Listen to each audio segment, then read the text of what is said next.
Welcome in. It's a brand new edition of the RSL Show on the KSL Sports Network. Alex Napoles, Josh Clark, Carson Lantz, all coming at you following a 2-1 defeat for Real Salt Lake in the CONCACAF Champions Cup. Elimination. Real Salt Lake is out. They're no longer in the tournament because they lost at home to Herediano. And let's start, before we get there, there is some Real Salt Lake news that we have to get to that came out after the loss. Elias Manuel, which we've already kind of alluded to here on the show, he will not be a part of Real Salt Lake. He has officially been transferred to Botafogo. The good news is that Real Salt Lake gets a little bit more out of that investment. The bad news is, well, you don't have striker depth. We'll get into that in a bit. But he's gone. Legend, local legend. He did a lot of great for the club. We'll miss him. Thank you for your service. Hope you tear your ACL. All right. Yeah. Thank you for replacing Anderson Julio, our beloved Anderson Julio, and absolutely doing nothing. We really appreciate you, bud. I'm disappointed that the club didn't give him his proper thank you post. You are? You genuinely, or is that? Yeah, I am, man. I wish they would have posted a thank you to Manuel, just so we could have clowned on it. It would have been perfect content to clown on. I wish they would have done like a sarcastic one. You know what I mean? Yeah, no, I agree. Other news though, Real Salt Lake did sign Jesus Barea officially. He is now part of the roster, technically, but not really, because he immediately got loaned to the Monarchs due to the lack of international slots, pending green cards, pending slots. Barea will again eventually make it into the first team roster, but for now he'll be loaned out to the Monarchs to be roster compliant for Real Salt Lake. Yeah, and that doesn't mean we're SOL and won't see him this year. I know a few guys are close to naturalizing and getting that green card. Is naturalizing the right word, or is it just green card? Naturalizing is becoming a full citizen, right? Yeah. So they're close to getting their green card, and that'll free up some international spots, and hopefully we can see him sooner rather than later, because he is a player I'm actually very, very excited to see. I am too, man. I've seen a lot of good things. We've seen a lot of good things from him in training, Josh. I enjoyed his preseason performance. I thought against St. Louis he played really well. We didn't get to see that game against who was it? Orange County, where he was involved in all of the goals. And so liked what we've seen from Barea.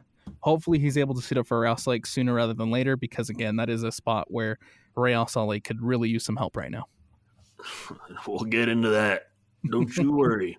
Yeah, I'm pretty high on him as well, and hopefully we can see him with the first team a couple of times. I'm really excited for his impact with the Monarchs, though. I expect him to play a lot there. Yeah, I just hope for not long. Yeah, I know. I want him with the first team right now. I think especially right now that there's not a lot of depth at that 9 position. Look, the 9's not his natural spot. He is much more of a 10. If you will, much more of a playmaker, but he does have really good finishing. Pablo Mastroeni has talked to us about how he's probably one of the best finishers on the team. And so because of the lack of depth up top at the 9 position, I do anticipate if, we can get him onto the actual roster sooner rather than later, then I do anticipate that he would share some minutes there with Ajago and Peel, once Peel's healthy too. Right, and I will not be surprised if we see him really pushing Diogo, because Fraud Watch is on full on alert right now. All right, moving on. So those are the 2 roster moves that Real Salt Lake made.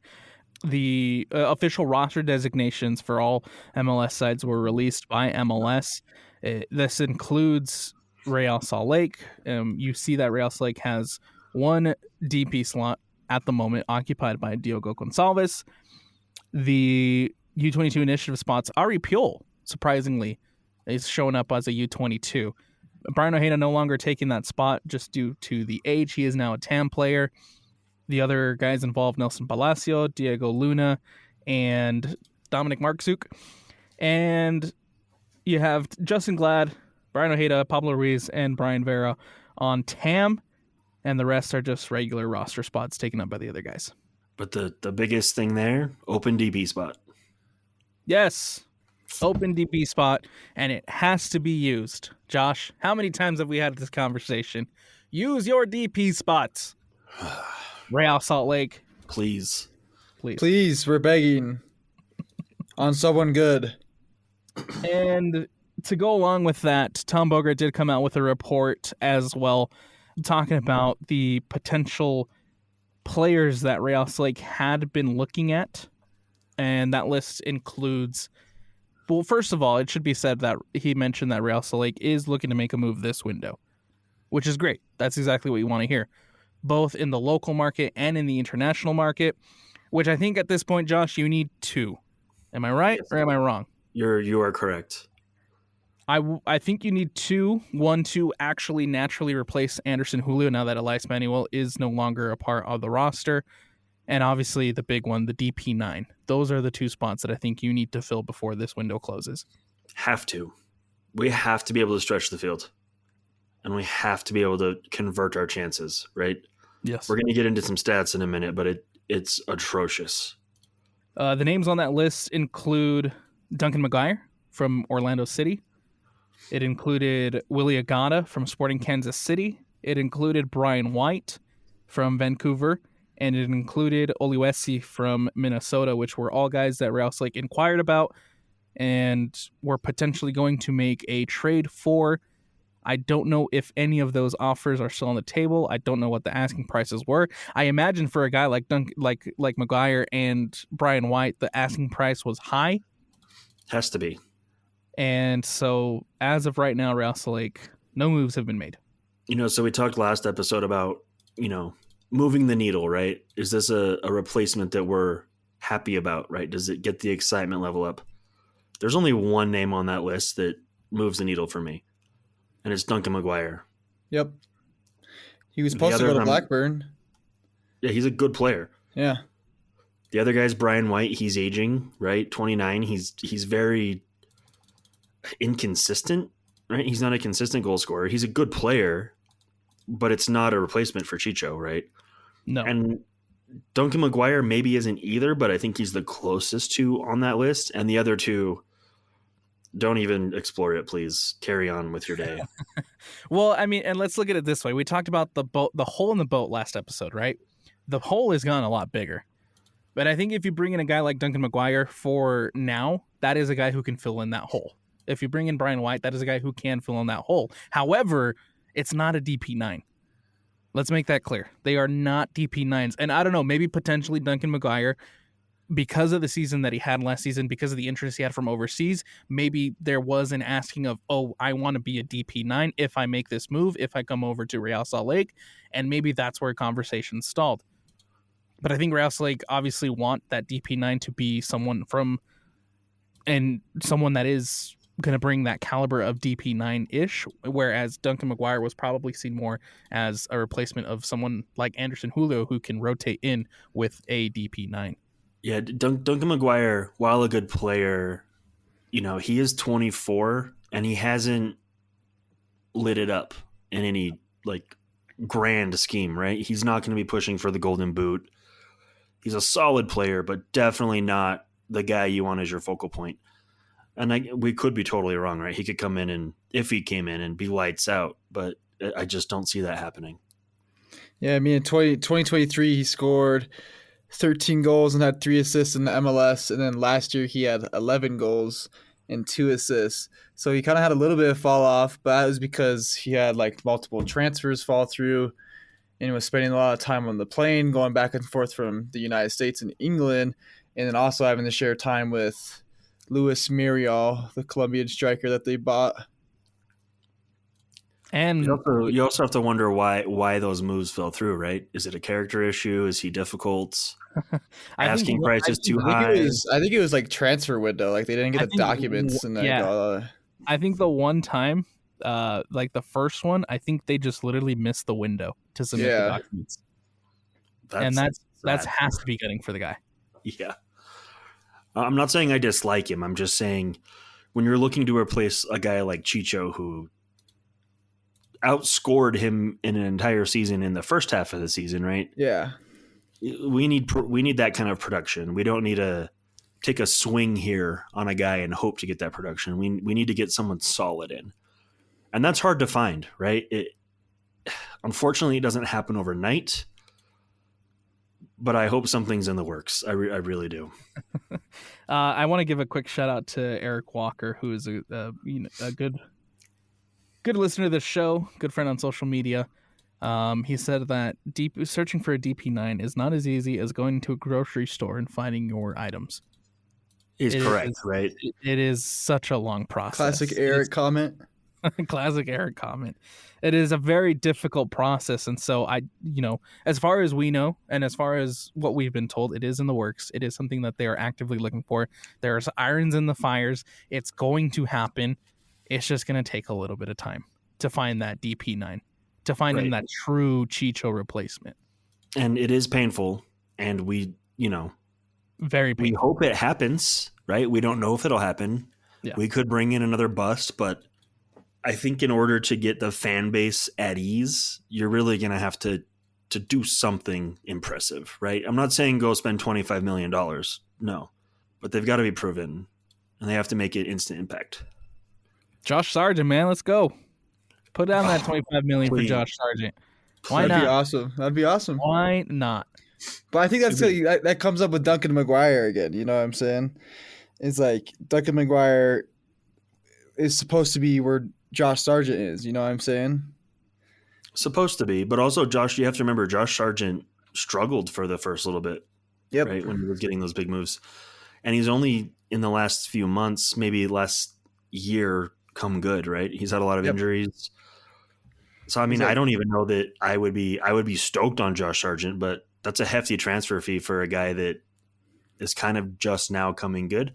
But that's also what we're looking for. Right? I feel like what you said, where we need someone, we don't want to wait for someone to come in and wait for them to score goals. We want someone to come in and score goals. Yeah, and we need to have an instant impact. I feel like Joshua Sargent would be just that. Like he scores goals. Right, he's hit that form now in his career where that's what you're expecting of him, right? Exactly. And like Atlanta just dropped $20 million on a championship striker. Man, let's go ahead and drop $20 million on a championship striker as well. I'd be happy if we spent $10 million.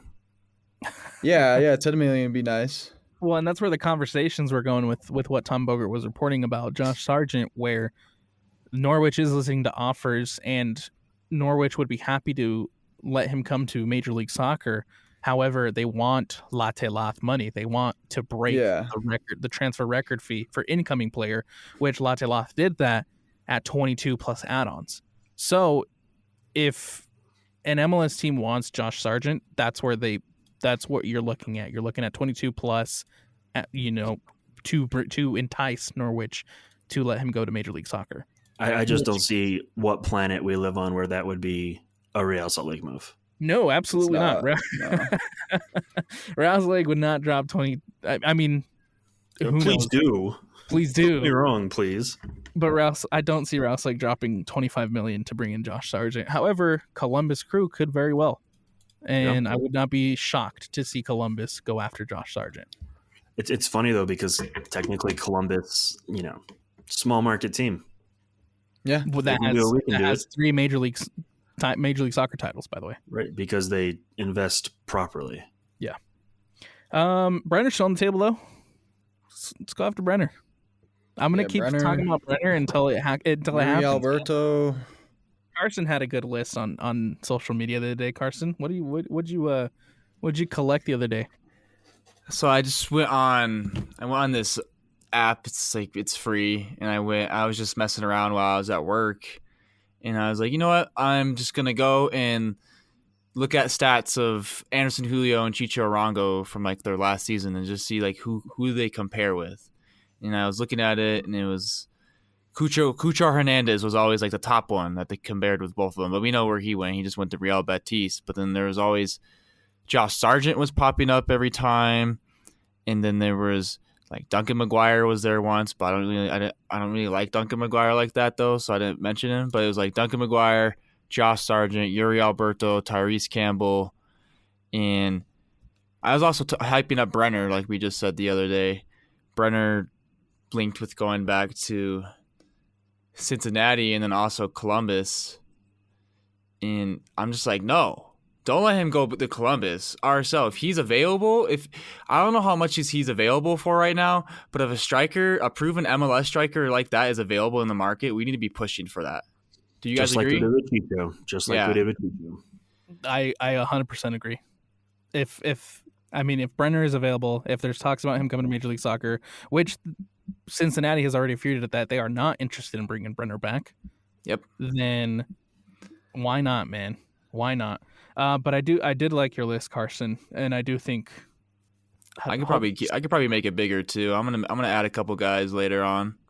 The longer we wait. Hopefully Kurt Schmidt's watching, man. In other news around the league, Inter Miami move on in the Champions Cup. They beat Sporting Kansas City 3-1. LAFC are able to use that away goal that they scored at Dig Sporting Goods Park to advance. They win 1-0 at home. A win on the away goals rule. They advance 1-0 over Colorado. FC Cincinnati play to a 1-1 draw against Motagua. They already had quite the advantage in that first leg. They move on 5-2 on aggregate.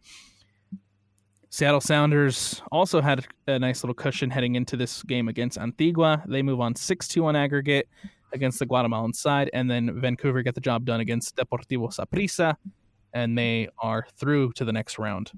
Real Salt Lake, Colorado, out of the Champions Cup. There is no reason we should be out of this cup right now. Zero reason.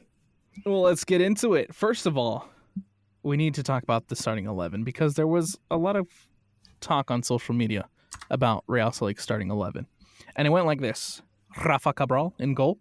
Bodie Hidalgo, Kobe Henry, Brian Vera, Sam Junca, Nelson Palacio, Emeka Anelli, Dominic Markzuk, Lachlan Brook, Diogo Gonçalves, and Forrester Ajago are your starting 11 for Real Salt Lake. No Diego Luna, no Brian Ojeda, no Justin Glad. That's your starting 11. A lot of people not liking the fact that Diego was on the bench. A lot of people not liking Glad on the bench. A lot of people not liking Ojeda on the bench. I don't disagree, right? Right now in the MLS, in league play, we can afford to drop points. Realistically, right? If you're taking a cup competition seriously, you're going to sacrifice the points in the league table to stay alive, right? I don't think the lineup was bad per se, but it didn't shout out to me we're going all in to win this game. Plain and simple. And what players in the starting 11 made you think that? Kobe Henry. Okay. Not that I dislike him, right? But you would expect your top tier, right, defensive backline, right? Alex Catranis being left out. Diego Luna, clearly one of the only sparks this team has. And Brian Ojeda, to be completely honest. I like Nelson Palacio. I thought, barring one moment of this match, he had a great game, right? Yeah. So, I mean, it's like you rotated the squad, but it's not that heavily rotated. And at that point, let's just go for it, right? Let's not get eliminated at home. Let's put out our best players. And I don't think we did that. And that's totally what it felt like, though.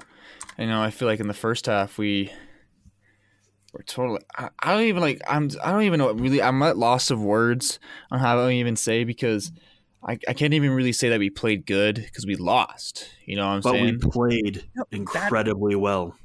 That's the reality of the situation. And that's the frustration. It's not like we got wiped. We didn't. Yeah. We played. We were a better team. Every stat shows that. Yeah. Minus shots and shots on target. And then some just boneheaded mistakes that cost us the game. And let's talk about it, though, okay? Boneheaded mistakes, and then... Well, before we even get there, the first 45 minutes that Real Salt Lake played are easily the best 45 minutes we've seen this group play. The entire... Obviously, Minus the finishing, yes. there's not much to go off of considering we're 3 games into the season, however long it's been. But it's clearly by far heads and shoulders above the best performance we've seen this team have. That team Herediano had no business beating us at home. Dominic looked fantastic. Yes. So good. Dominic looked like Andres Gomez. That's exactly what the fan base has been clamoring to see out of Dominic. He could have had 4 assists in the first half. Diogo played really, really well. Yeah. He was playmaking. He was creating. That is the best 45 minutes we've seen from Diogo Gonçalves of his entire Real Salt Lake stay. Yes. Yep. Kobe Henry was fantastic. He was so good. Shutting down everything that came his way. The midfield was incredible. Yeah. Junka even had moments of brilliance. Brief moments. Yeah, he's still not a fan. Still not a fan. But why did it come down to one mistake for Real Salt Lake? Because we weren't finishing. What happened in the 3rd minute, Josh? Empty net, essentially. Skies it. Beautiful pass into the box from Mark Zook from the right wing. Skies it. This is what pisses me off about Forster did score, but then to see him go, he was like showboating or something though. That's why he got in that argument with the players, right? And whatever weird thing he did with the ball over on that far sideline. Yeah. Look, I like what I saw from that goal he scored, but for a guy that missed an open netting, it should have been on a brace. But for a guy that missed an open net goal in the 3rd minute, and then to go on and the score, but then later showboat to a team from Costa Rica, and then immediately lose the ball. Yes, and then lose the game. I'm like, that's embarrassing. It's very embarrassing, and not to mention there were multiple. He would have the ball played through to him. And he would, have a wide open guy crashing the box and completely misplay the pass at least twice. Yeah. Right? So he's clearly not your starting striker, right? He's a come off the bench in the 80th minute guy. Well, he thinks he is the way he was acting in that game. Absolutely. And I'm fine with him having confidence, but you got to. There's no one there to compete with him. Right. Yeah. But you also, if you're going to be arrogant, you got to score. You got to score and have a chip on your shoulder, especially in the Champions Cup where we're losing. 30 shots, guys, 6 on target. Oh, compared to their 6 shots and 3 on target. It's not good enough. It's just plain and simple. Bottom line, it's just not good enough. It was the most frustrating game I've watched in a very long time. Ask Alex. I was shaking in the press box. I was so mad. That's the thing, man, is like at the halftime break, I'm feeling good. Yeah. Yes, we probably should have capitalized and scored a couple more goals. Absolutely. But I'm honestly feeling good about heading into that second half. Real Salt Lake's up 1-0. They're playing really well. This is a completely different team than what we saw at San Jose at the weekend. Mm-hmm. It seems like a Real Salt Lake that was just more confident. Yeah. Was more vibrant. They were playing Pablo's style. It looked good. And, a little bit might have go to Herediano because their game plan seemed to just sit back and let Real Salt Lake do whatever they want for a large majority of that first half. But it looked good. Mm-hmm. And then in the second half, it's I don't know what it was. The mentality shift from that first half to the second half, it bit Real Salt Lake. Simple as that. Whatever happened in the locker room at the halftime? I think they were a little arrogant. Yeah. I really do. I mean, how else do you explain Ajago doing whatever the hell he was doing, doing toe taps on the ball, right? How do you explain Nelson Palacio thinking he can just let the ball run in your defensive half in front of the 18 and just cause a ridiculous turnover that unraveled our entire performance, right? You already got a VAR decision in your way, like going your way, getting a goal overturned. You think at that point, maybe let's be a little more serious here, right? No, let's just play around and, pretend like I'm better than all of you, which he is, until you start doing stupid things in stupid positions. Yeah. Boneheaded move by Nelson Palacio. Yes. And before Before we get into Nelson, let's talk about the VAR decision. First of all, correct call. Correct call. No argument. I was a little bit disappointed that the play even got to that far because it was clearly, obviously, a foul. I thought 100% Real Slick was about to get CONCACAF'd. Thankful for VAR to come back and give me just a little bit of sliver of a hope that Real Slick was still in this one. But truthfully, the tide completely changed after that VAR call. Yep. And I don't know if not in a positive way. So for me, I'm judging Herediano on their professionalism as soccer players right now. Oh yeah. Right. The running on the field, all of your subs, your coaches. If you weren't at the game, guys, watching their sideline was rage-inducing the entire game. They had players practically walking on the field at any point that they wanted. They had, they didn't respect us. When the referee was reviewing VAR, they were surrounding the screen and like yelling at the referee, right? It was ridiculous. The fact that the referee let it get that bad, it was a problem. And I think that got into our heads a little bit, right? Mm-hmm. It had to. Oh, yeah. Look, it's a young group. It's a young group who, of course, have never played in this tournament, have never really faced opponents that do stuff like that. And I think Pablo hit it in the post-game press conference and just mentioned that it is a young, inexperienced group, and it 100% got in their head. Absolutely. It got in my head. Oh, it did. I mean, if I was on the field, like studs up would have been happening. I'm sorry. Heck yeah. I don't know what's up though. You can't let people be coming into your home stadium and acting like that, giving them confidence and trouting around like it's their home stadium. No, like Kyle Beckerman would not have had that. Like he would have probably been putting some studs up tackles in. Like Olave would have murdered somebody. Oh yeah. You don't come to America First Field, aka the Riot, and act like it's your home. This is our home. Well, they did. Yep, and honestly, the referees needed to do a better job of keeping sure that in check, right? The second all those guys ran on the field, cards should have been flying. Yep. Yeah. You can't do that. Fine. And to do it not once, not twice, but 3 times, ridiculous. Luna checks in the 59th minute for Lachlan Brook, and then in the 69th minute, 3 substitutions are introduced into the game. I did not like that. Yeah. Pablo Ruiz comes in for Diogo. Tyler Wolf checks in for Dominic, and Brian Ojeda checks in for Emeka Anelli. And I understand that these subs were potentially made with Saturday in mind. However, hindsight is a wonderful thing, because in hindsight, these were the wrong moves. They might not have been the wrong moves, but making all 3 changes at the same time, not ideal, especially when we don't have the ball. Yeah. Because what happens? We're completely disjointed, right? Everyone's in a new position, and instantly we're scored on.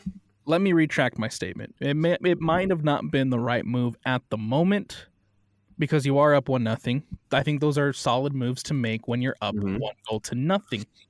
But the second they come in, Nelson Palacio gives away the ball at the top of the 18, and it's 1-1. And it's a completely different game now with these substitutes on the field. It's just too late. They're on. There's nothing you can do about it. Yep.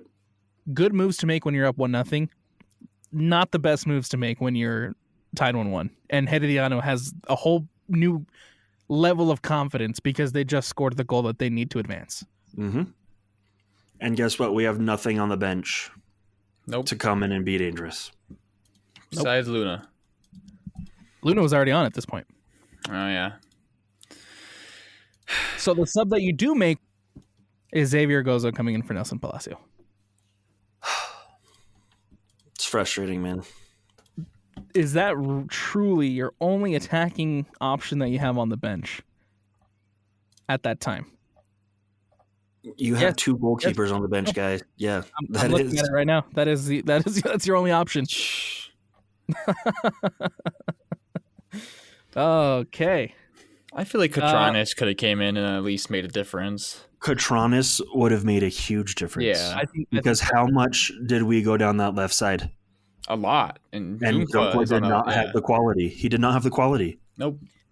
And I think that's probably my biggest gripe with the starting 11 is the fact that left side was weak. Yeah. Poor even. That left side was weak, and we didn't really necessarily do as far as attacking goes, and we didn't necessarily do make any adjustments to correct that. No, it was all through Dominic. Yeah. And so what happens when you take Dominic off in the 69th and then immediately concede? You get exactly what happened. You right? get the result. If Dominic and Luna had been on the field together, this might be an entirely different conversation. And this isn't a knock. I want to make this very clear to everybody. This is not a knock on Ruiz. This is not a knock on Luna. This is not a knock on Ojeda. No, it's just poor timing. It's just terrible, terrible timing. Yep. And even Tyler Wolff. I thought Tyler Wolff came on just did some nice things. Well, and if you remember, Alex, I believe Ojeda and Wolff were ready to come on. And then they held the substitution back to get one more guy in. Yep, and that was Pablo. So had you gone with those two only, maybe it's a different conversation. And then do, your final change. And who knows? Again, it was a boneheaded move by Nelson. Right? But we weren't set up properly when that ball restarted. No. Again, I can't knock on Luna. I can't knock on Pablo Ruiz because essentially those are good attacking options to have off your bench. And they did well. But I still think that a guy like Diego Luna, who started his preseason with the U.S. men's national team and then missed the remainder of Real Lake's preseason, really has only had 1, maybe 3 good training sessions with Real Salt Lake. We still haven't seen Diego come into this season, right? I still haven't seen the Diego Luna that finished last year. And that's, again, I think purely because he hasn't had a proper preseason. We haven't seen the Ruiz. I mean, yes, he's shown glimpses of it, but Pablo Ruiz has been sitting out for 2 years. Right. It's not ideal. Not ideal. And they just came on at the worst time. But listen, those guys are distributors. They're creators. They have no one to get the ball to. And at the end of the day, you don't necessarily have the options to get that to a target man. No, because there's no one there. Yeah. Who's your target man at this point? Gozo? How many balls were How many balls were played into Xavier Gozo in those final 15 minutes? And don't get me wrong, like plenty of center backs got opportunities, right, in that final 15, but again, we just couldn't. Vera had plenty. Vera had so many. Both Kobe and Vera had really, really good looks. But again, those aren't the guys we're relying on to score. Those goals are bonus. Yeah. Yeah. Those are extras. Those are sweet, right? And they're supposed to come and help you secure wins, right? Yeah. But you shouldn't be expecting goals from them. Yeah, I see what you're saying. What's your biggest takeaway from this 2-1 loss, man? This is what I've been sitting on the last couple of days, and it just keeps going on and on in the back of my head. I just feel like there's a leadership and locker room problem right now. I don't feel like we have any leaders. And what makes you feel that way? Ooh, okay. I feel like no one's been announced as captain yet. And that's a little concerning for me, going into this season that we don't have a captain. Because in my perspective, I think it's good to have a captain so everyone has that person to look up to and leans on them to lead and all the things a captain does. Like when I think of a captain, I think like a Kyle Beckerman and I think like of a Nick Raimondo, like these hard-headed dudes who don't take any type of BS, They know what they want when the team steps out on the field. They will yell at you if you're not doing what you need to do.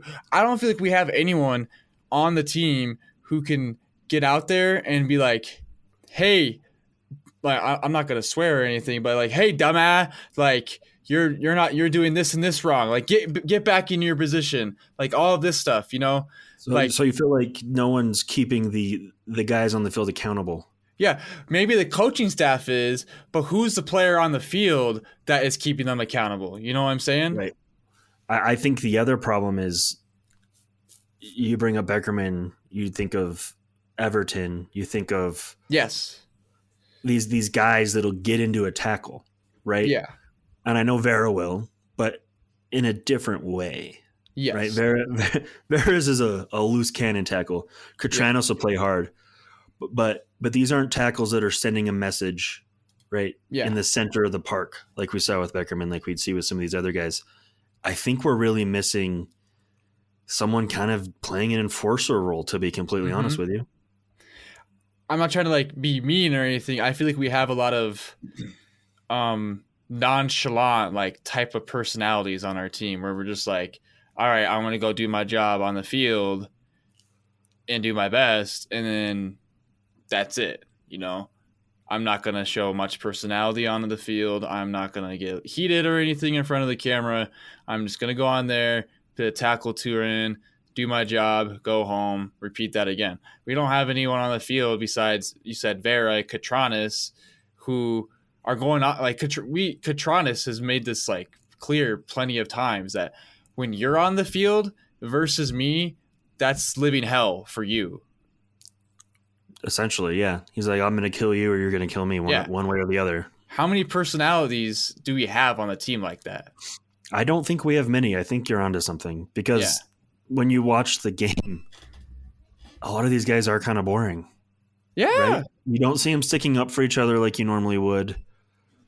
I mean, there was a moment against Herediano where there was a little bit of a scrap, but you know, that game, there could have been a lot of coming togethers, right? Mm-hmm. Guys sticking up for each other. And I don't feel like we saw a lot of that. Okay. And that's what I took from that game. And like the games before that is I just feel like there's a lack of leadership and accountability on the field. Interesting. I feel like that went in an entirely different direction than people thought it would. Yeah. We're not going to talk about the obvious. Which is? Striker not being able to score. Yeah, right? yeah. Everyone knows that, yeah. Josh, what's your biggest takeaway against Herediano? We suck. No. My biggest takeaway is this team would still beat the 2018 roster. Oh, yeah. And you know what? When we talked about this last time, I was not talking about 2018 Draper Ute, okay? I was talking about prior to that, 2016, 2017. We said 16, 17. But and I still stand by that. I still stand by it, and I still stand by the fact that I think if you go down this list and you have to pick one or the other, not based on who is your favorite, but it's who is a better player, this team is still deeper than 2018. And we still have the same problems at the top, right? This is a good squad. My takeaway is this is a good squad. We have very, very good pieces all around the field. What we don't have is the 10 that's engaged, right? We have a 10 that feels like he doesn't want to be here, and we don't have a 9, period. You're not going to be successful if you're not scoring goals, right? That is our problem. It's a very obvious problem. We have 2 giant holes in the roster. I don't think Diogo wants to be here, and I think now that Chicho's gone, he definitely doesn't want to be here. Yeah. I hope we figure that out. I still hope he comes good, but he's still officially on fraud watch. And we don't have a Chicho replacement, and it's glaring. If I'm game planning against Real Salt Lake, you can sit back the entire game and you still have a 90% chance of winning. Because who's going to score? No one. Alex, you look mischievous. No, I agree with Alex, let's hear your opinions. I agree with a lot of what.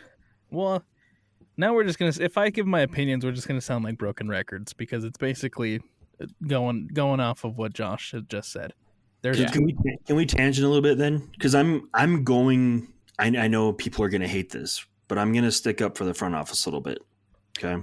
Yeah, actually, yes. Let's get into that because I think it we're at a point now where it needs to be said. Right. I think right now, just calling for people to be fired is going to do nothing. Okay. Nope. Mm-hmm. I'm just going to put that out there. It's not going to save our season. It's not going to miraculously bring in a 9. Okay. we're going to call this a series of unfortunate events. Okay. Carlos Gomez is sold, right? We're okay with it because we have Chicho, we have Luna, right? Marksuk comes in pretty soon after. Or did he come in right before? I think it was right after. Right before. Yeah, right before. So the writing was on the wall, right? So again, replacement's already here. Okay, cool. Then we bring in Diogo. It's another piece. Cool, right? Everything's going in the right direction. Okay. Season ends. Matt Crooks decides to say, hey guys, wife's unhappy. I want to go back to England. Right? That's an unplanned departure. It's not because we wanted to sell Matt Crooks. It's not because we wanted to make money off Matt Crooks. Right? Unplanned departure because the player's unsettled. And we're going to respect that. Okay. Chicho suspended. Okay. Very, very unsavory reasons. If you want to get into it, the rumors, hit Reddit. We still don't know. The club still won't talk about it. The league is keeping it buried under an NDA, but it's out, right? The second he got suspended, this is my gripe. This is my one gripe with the FO right now. The second he was suspended, they should have known he wasn't coming back. And the search for the replacement should have started then and there, okay? So we sell Chicho for nothing because of unsavory things, right? That's an unfortunate event, an unplanned event, okay? So two attackers, nothing to do with the FO, right? Unfortunate events. You then go on and trade Julio because you want to get younger. You immediately bring in Manuel. Unfortunate event 3. I want to stop you right there. You trade Julio with the idea that Chicho is coming back. Correct. Carry on. Correct. And we're getting younger and cheaper in the position so we can invest in the squad elsewhere. Right? Next unfortunate event, he refuses to come play. None of those three things are the front office's fault. Absolutely not. None of those are we're trying to just make money and not provide a good product, right? It is a legitimate series of unfortunate events. And I know none of us will be happy until we get a Chicho replacement, right? But we have to be patient knowing that we didn't do this intentionally. We didn't do this to make money. It just happened, and it's life, right? So we have to give them some grace. Now, do they have to come through and provide that replacement at some point? Yes, right? They're not completely off the hook. Something still has to happen, but you have to have patience with them because a lot of things happen that just weren't in our control. That's my defense of the front office for right now. I'm not saying it can't change, right? Because they still have to go and do their thing. But for right now, calling for the coach, calling for Kurt, it's silly. It's silly. And to kind of point out where you're like, when that suspension happened, where they should have already been looking at a replacement striker, considering like other the events that went down and all of that, it would have made sense to be looking for a new striker. But why wasn't there a process to look for a new striker? I think at the time, it was expected that he would be back. And even though Chicho refutes this, I believe, in the club and the sources we hear from that he asked for the trade because his family wanted to move away from the situation. That explains the low transfer fee, right? Yeah. It explains the randomness of it. So I think Chicho is trying to cover his ass. Mm-hmm. It's not working, bud, right? Yeah. So that's my defense. Everybody go back and clip everything that Josh just said because I don't know when is the next time you're going to hear Josh defend the front office. It's a rare thing. And don't get me wrong. I'm very pissed off at the Herediano game, at the last 2 games, the last 3 games. I'm very upset. But I'm trying to be level-headed, right?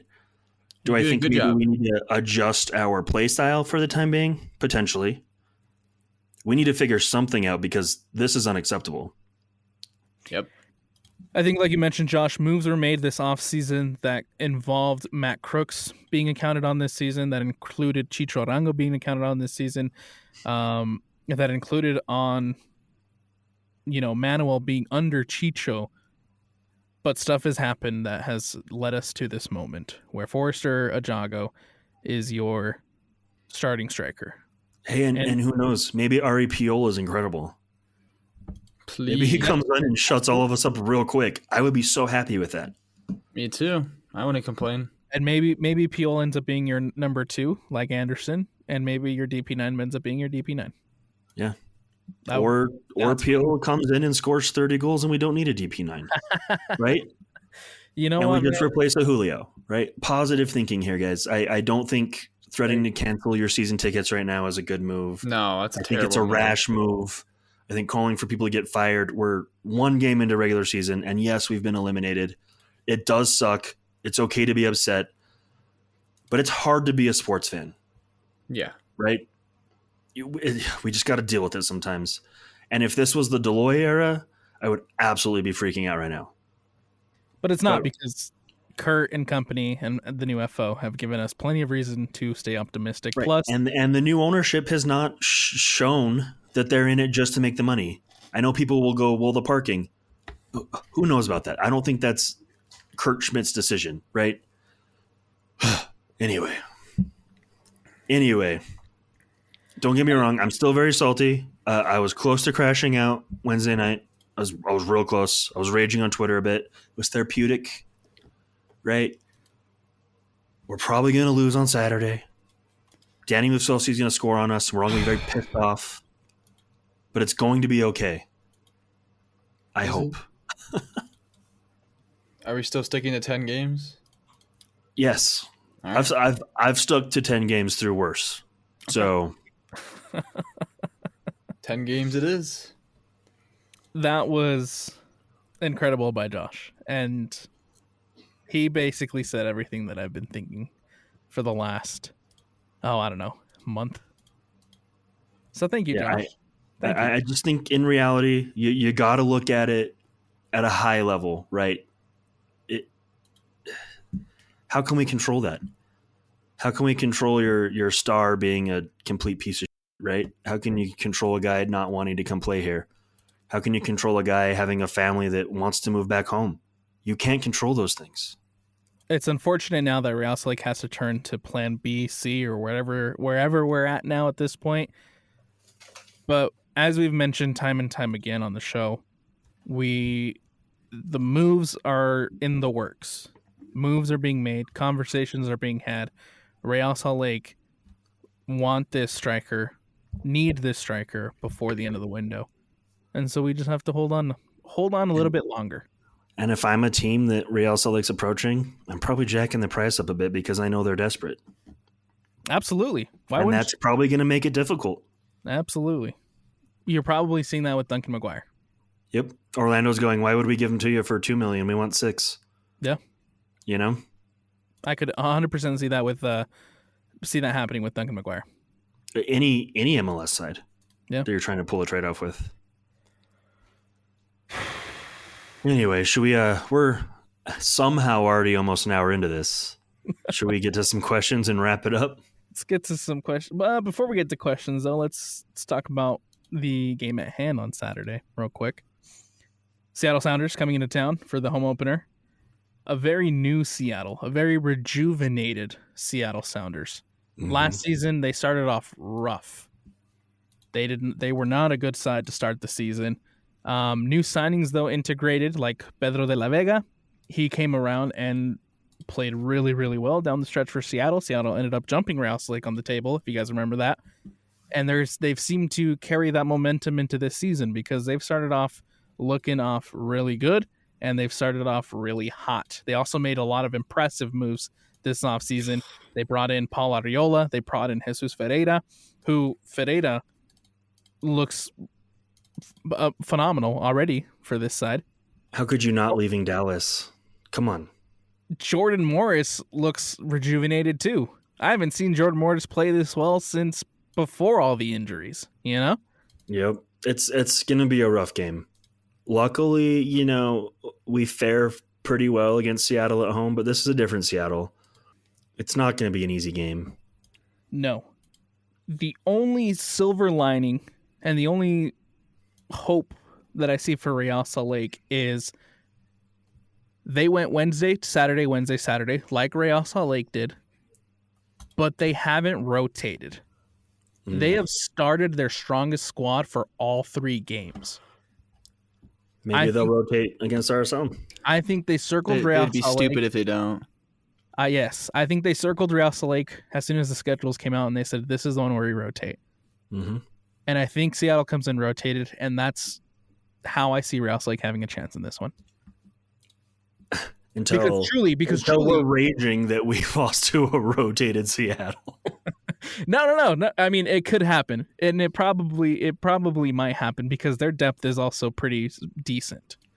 Do they still have Danny Musowski? They still have Danny Musowski. He will most likely be in Sandy on Saturday. Assignment for everyone: don't boo Rusnak anymore. Save it all for Danny. Go after Danny. Heck yeah.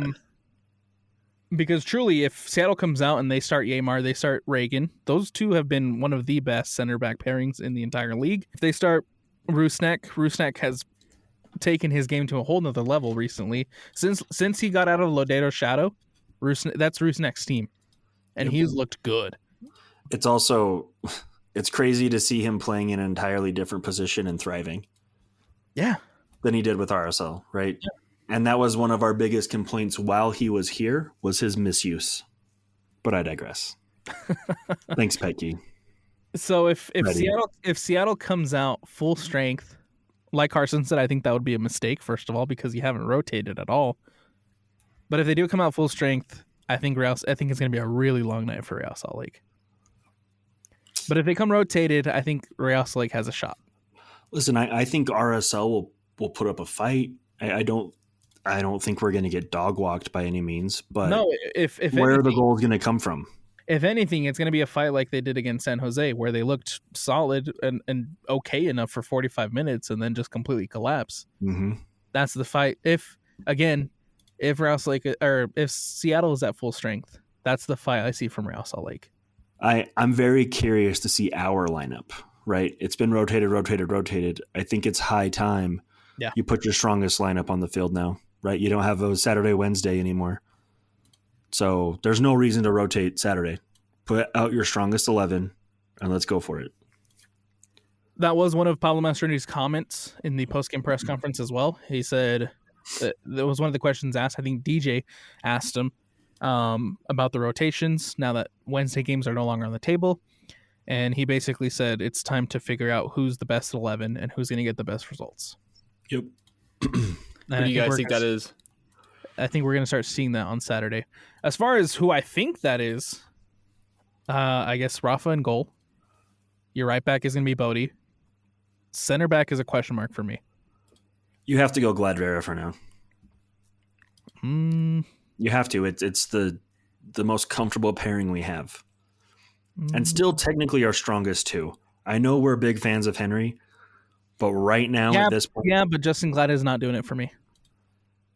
I still think you have to go with him. We had the conversation in the offseason, Josh, when we did the keep, cut, sell. Oh, I'd still sell him. I was okay with moving on from Glad. I think for the time being, he's still the savvy veteran that's going to help keep you in these games. Okay, fine. You've convinced me. That was easy. Okay. Glad and Vera. And then Contreras at the left. Midfield, it would still probably be Ojeda and Anelli. Yeah. Yep. The Dominic Diego. The front four is where you can get a little bit creative. Uh-huh. Because Diogo's a problem. Do you start him? Or do you go with Lachlan? And that's the thing is, like, Lachlan, I think he did really well in the preseason as a winger.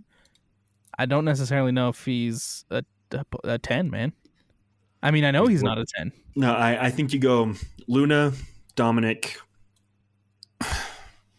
and then, honestly, whatever warm body fills the next two spots, because that's where we're at. You're not wrong. And that's the unfortunate part.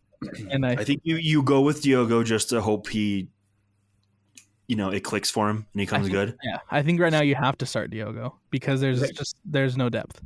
If you start Lachlan Brook over Diogo, that's telling, right? It's so telling. Yeah. Yep. But as far as the striker goes, I don't care. Throw Kobe Henry up there. Let's bring back Andrew Brody. Put him up there. Corey Baird. You're already over the jog. Nope. Never Baird. Speaking of which, we did take a giveaway. Somebody put a Corey Baird GIF in there, like in our giveaway. Immediately disqualified. I said you're automatically disqualified because you used a GIF of Corey Baird. Yep. Crazy. Hey I guys, got offered a game worn Corey Baird jersey, and I declined it. Yeah, that's how much I have disdain. All right. Hey guys, don't forget Saturday, 2:30 p.m. Real Salt Lake taking on the Seattle Sounders. That is the home opener. If you don't have tickets, go get tickets. Be there, support the guys. RSL till we die, right? Yeah, crowd still matters, guys. We have to support these guys. We have to lift them up. Yes. We have to push them. We have to urge them. Got to boo them if we need to, right? Boo. They need to know how we feel, but we have to support them at the same time. 2:30. Get there, let's pack the house. Let's make Danny Musowski cry. Let's go. Let's do it. 2:30, Real Salt Lake, Seattle Sounders. If you can't be there, catch it on Apple TV or listen to DJ on the KSL Sports Zone. And with that, let's move over to Twitter. Bart says, in typical RSL fashion, we were the better team but couldn't finish. This will be the theme of the season. This is our identity. Yeah, we talked about it. Yep. Agreed. Zerk says, this time we don't blame the ref. What are we doing? FO is just sleeping their butts off, not doing a thing. TBH, IDK what this season will bring. We are crap. Patience, Zerk. Patience. Go back and listen to Josh's monologue again. It might make you feel better. As far as blaming the ref, let's talk about that. Okay, the referee was atrocious. Yeah. Yeah, but you cannot blame the ref. No, you can't, but he didn't help, right? He didn't help. He didn't help contain the weird antics of the Herediano. There were some very questionable calls, right? Not his fault we lost at all. No. But he could have done a lot better of a job keeping that game under control. I'm honestly surprised it didn't come to blows towards the end there. I'm always going to win the side where the refs are going to ref. Refs are always going to ref. You can't be giving the referee the opportunity to change the game. Exactly. Control what you can control. You have 5-6 clear opportunities in that first half where you should be scoring. If you score one or two of those more, you don't have to worry about the ref. Yep. All this talk that I see online about blaming the officials, oh, the ref did this, oh, the ref did that. It's an excuse. VAR came in and saved us. This would have been 3-1 without the ref. Yeah. VAR came in and saved us. Although, real quick, side note, I wish Cabral would have wiped that dude out at the end like hardcore. Not just committed the foul, but like ended him. Why not? You're not take the red. You're not going to be in there next year. You're not going to be suspended. Take it. You're probably going to retire. You're going to be retired by the time RSL gets back to the Champions Cup. Yeah, take that red. Take the red. You'll never serve that suspension. You can't blame the refs. When you have as many chances as you did in that first half, the ref is the last conversation you need to be having. Yep. And that's always how I'm going to feel about the referees. Unless it was like a true blatant, like the ref made the call that completely screwed us. And ignored VAR kind of situation. Yeah. Yeah. I'm never gonna say that we lost the games or blame the refs, because Real Salt Lake had 5 chances in the first half that they should have scored. Yep. This was not a game to bring the refs into, in my opinion. I think the refs were pretty bad at one point, but they weren't the reason we lost. There you go. Yep. There you go. Extreme Nate says we are absolutely going to be the basement dweller this year at this place. At this pace. Uncle Nate. Yes. Uncle Nate, what's up, Uncle Nate? RSL is completely unwatchable. Talent level is under 12 at best. at Ryan Dang. Paltrix needs to step up and pay for talent ASAP, or this is going to be a long winless season for fans running for the exits. Oh no, we suck again. Oh no, we suck again. Look, We've man. been through worse, guys. We've been through so much worse. Look, man. Extreme Nate. Go listen to Josh's monologue. The Easton S says my grandma could put together a better team than this front office did. Okay, pump the Okay, brakes. oh my gosh, dude. This team is not bad, guys. Wait, so, is this team Instagram or is Twitter? Very, very talented. Oh, this is Twitter. We just can't score because we're missing a striker. This team is not bad. The pieces are there. We need to complete the puzzle. Yeah. You cannot tell me Brian Ojeda is a bad player. You No. cannot tell me Diego Luna is a bad player. You cannot tell me, Diego Luna won Player of the Year. guys, Young Player of the Year. this whole thing on social media of this is the poorest constructed roster RSL has ever had is mind-blowing. We are missing 2 pieces in the attack, guys. That does not equate to a poorly built roster. Let's think back. There were times where guys coming off the bench were Luke Mulholland, John Sturtzer, Johnny Steele. Johnny Steele, David Horst, Sam Johnson. Reagan Dunk, guys. Reagan Dunk. I mean, there have been so many more RSL rosters that are abysmal compared to this one. Just because we're losing doesn't mean the roster is bad. It means it's not complete. It's entirely different. Entirely different. Let's put our level-headed hats on and let's focus on the actual problem. Dominic Marczuk is a good player. Yes. He's going to be sold for millions one day. Yes. Diogo is a fantastic player if he decides to play. Right? Alex Catranis. Name a better left back RSL has had. I dare you. No, we talked Dare about you. it last season. He's the best left back. We've ever had. Yeah. There's no one's close. You could say Chris Winger. No, you can't. Right? Rafael Cabral is an upgrade over Zach McMath. He looks 10 times better than Zach McMath does. I should say. Brian Vera, Justin Glad. You could put those in the top 5 center backs RSL has ever had.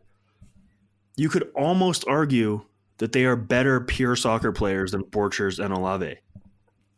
They just don't have the time and or the trophies to go with it. I would say Borchers. Olave is incredible, right?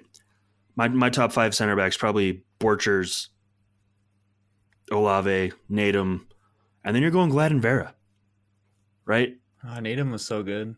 I love Natum so much. Bodie could be the best right back we ever had, right?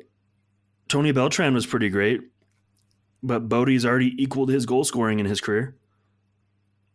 I'm just saying, it is not all doom and gloom, guys. This is a good team. The puzzle just needs to be completed. But, I mean, your takes are your takes. I'm just arguing with you because I disagree. You can feel however you want, but... Which leads us into this next one from Lion, kind of going along the same lines of disappointing lineup, disappointing offense, disappointing subs, unacceptable result. Don't understand why we're managing minutes for this game. Don't understand why we always seem inept offensively. Why are we taking out one of our best players in a must-win game? Agreed. Yeah. Agreed. You drop those points against Seattle. Leave Dominic in there. Leaving Mecca in there. Yeah, I probably would have subbed out Palacio, to be completely honest. Yeah. Mecca was moving different in that game than I've seen him ever. He was getting up there in the attack.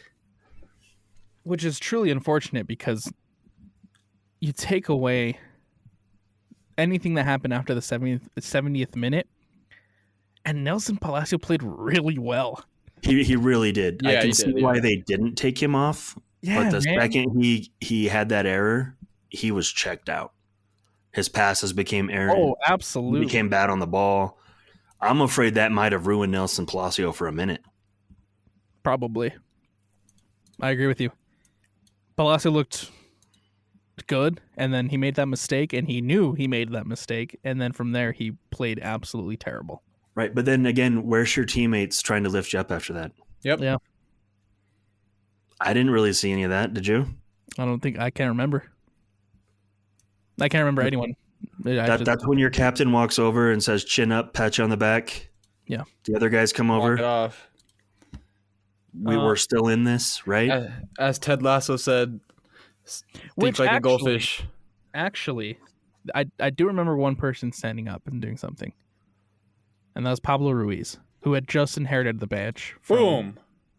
Who had just inherited the captain's armband from Anelli after being subbed off, but he didn't go directly to Nelson.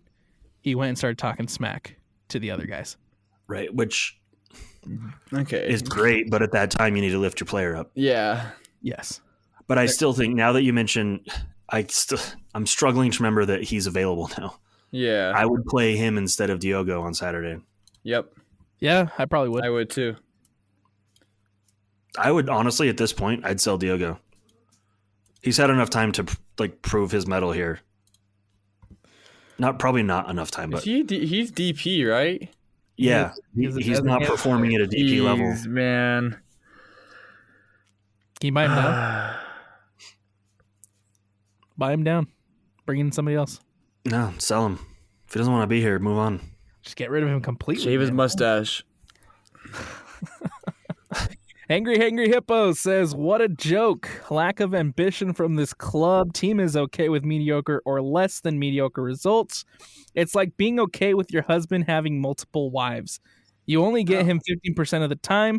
Probably doesn't cut it. Never mind, it's Utah. That's why mediocrity is okay. Dang. I'm not even going to say anything. Me neither.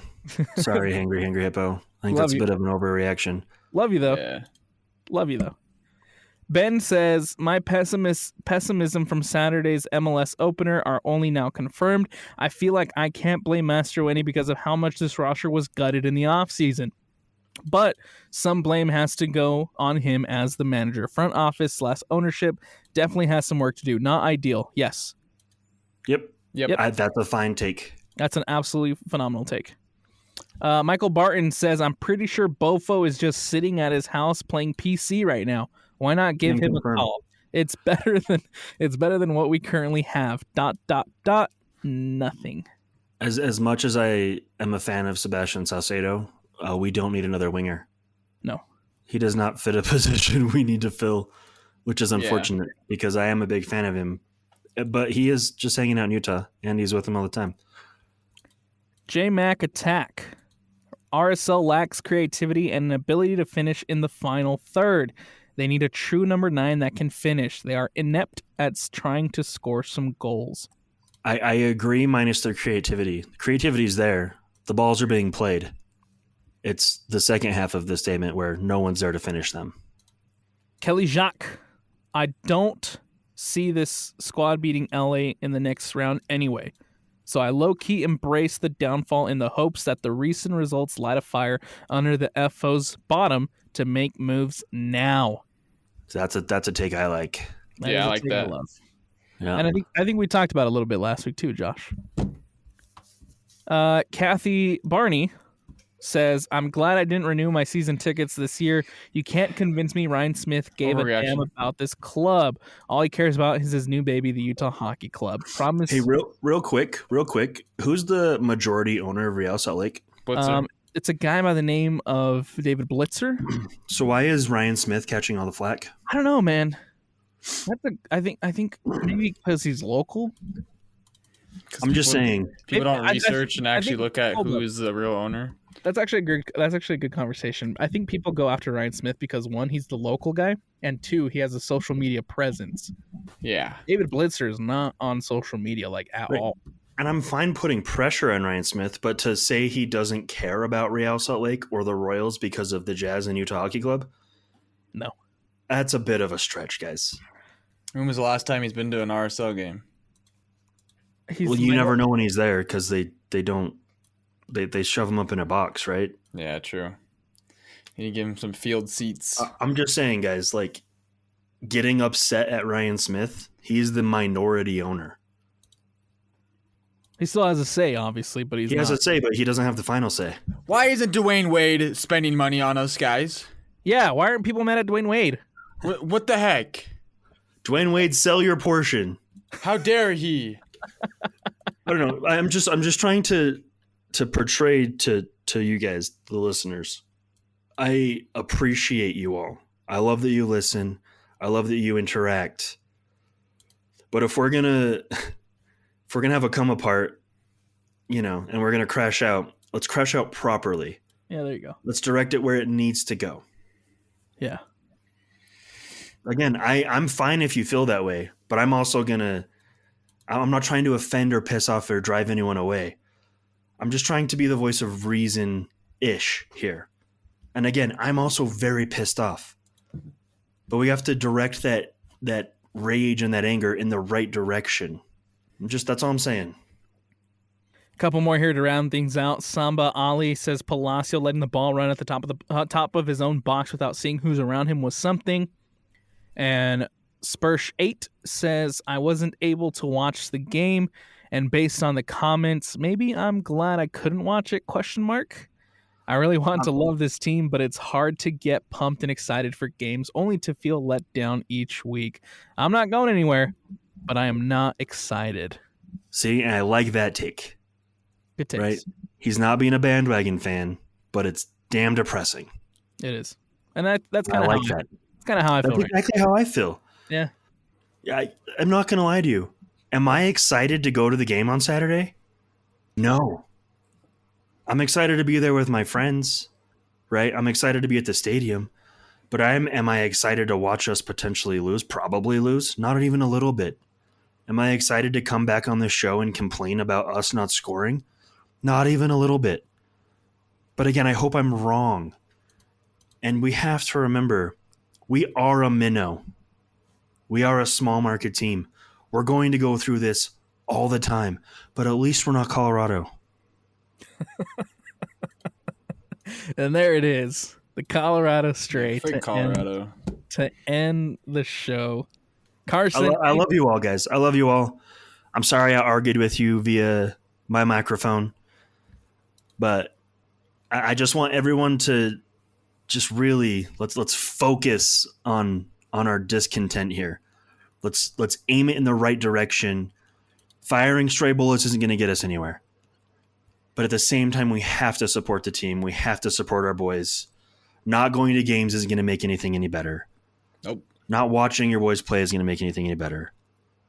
Not loving the game isn't going to make anything any better. We have to be there for this team. That's all I'm going to say. Stop with the overreaction. And as Josh said, aim the complaints where they need to be aimed at. Yeah, but I love every one of you guys, and yeah, I'm kind of just like right now about this season, and I'm a little worried about the Real Salt Lake game tomorrow versus Seattle because Seattle made some good moves, and I'm low-key scared of them. And yeah, I feel like tomorrow could be worse than it was on Wednesday, but hopefully I'm proven wrong. But hope everyone's doing good. The real anger should be directed at Chicho Arango and Elias Manuel. I agree. Yeah, for real. I agree. Chicho sold us streams. Elias just sold us nothing. Just wasted our money. Elias just refused to show up. He's like, nah, Utah? Never heard of that. I want to go back to Brazil. Simple as that. No, we've forced him to Brazil. I don't know if he wanted to go back to Brazil. I don't think they gave him another choice. Mm-mm. Nope. Heck yeah. They're going to pay us. You're going. We're going to recoup our money and some. So really, it kind of worked out. It sucks right now in the short term, but it worked out in the long term. I agree. Doesn't seem like a guy that you wanted to have around the locker room. I just miss Julio. If that's the way you were acting before you even stepped foot in Utah. Yep. You know? We wouldn't have liked him. Yeah. I don't think I would have liked him. I already don't like him. Don't forget, guys, Saturday, 2:30 p.m., Real Salt Lake taking on the Seattle Sounders. Again, that one at America First Fields. Make sure to go get your tickets. Go be there. Go support the team.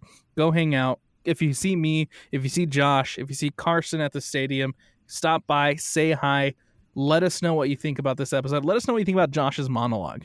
How about that? Let's have conversations about this. And you can rant to us. We'll rant to you. It'll be amazing.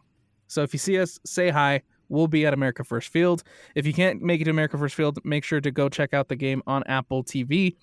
And we'll be back next week to talk about what happens for Real Salt Lake against the Seattle Sounders. And with that, we conclude today's edition of the RSL Show on the KSL Sports Network. Like Josh said, if you made it this far, we thank you so much for listening. We appreciate you listening, and we love you guys.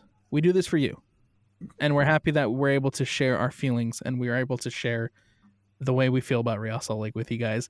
So again, if you made it this far, thank you so much. Don't forget to go follow. Don't forget to go like. Don't forget to go subscribe. Don't forget to go do what you have to do to follow the RSL Show on the KSL Sports Network.